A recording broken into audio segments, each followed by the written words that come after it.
హన్మకొండ జిల్లా కమలాపూర్ మండల కేంద్రంలోని శ్రీ సీతారామచంద్ర స్వామి ఆలయంలో ఈ నెల 6 నుంచి సీతారామచంద్ర స్వామి బ్రహ్మోత్సవాలు ప్రారంభం కాగా నేడు పెద్ద రథోత్సవం కార్యక్రమం కన్నుల పండువగా సాగుతుంది. ఉత్సవమూర్తులైన శ్రీ సీతారాములు, లక్ష్మణుడు, భరతుడు, శత్రుఘ్నుడు, ఆంజనేయ స్వామి రథంపై గ్రామంలో ఊరేగించారు. కాగా తెల్లవారుజామున నుంచే భక్తులు వేలాది మంది తరలివచ్చి స్వామివారిని దర్శించుకుని మొక్కులు చెల్లించుకున్నారు.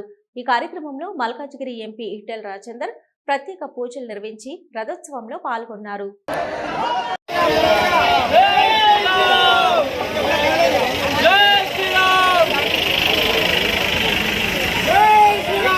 స్వామివారికి 101 రూపాయలు కానుకగా సమర్పించినారు.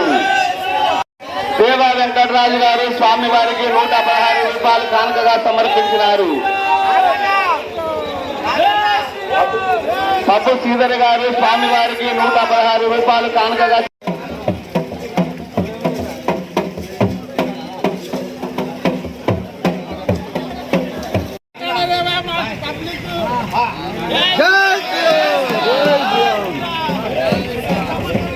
శ్రీనివాస్ గారు స్వామివారి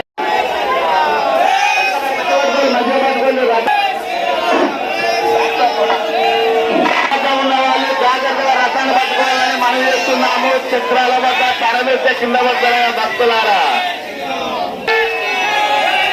మెల్లగా అయ్యా హనుమాన్ భక్తులు గారు స్వామివారికి 21 రంజిత్ గారు స్వామివారికి 101 రూపాయలు కానుకగా సమర్పించినారు.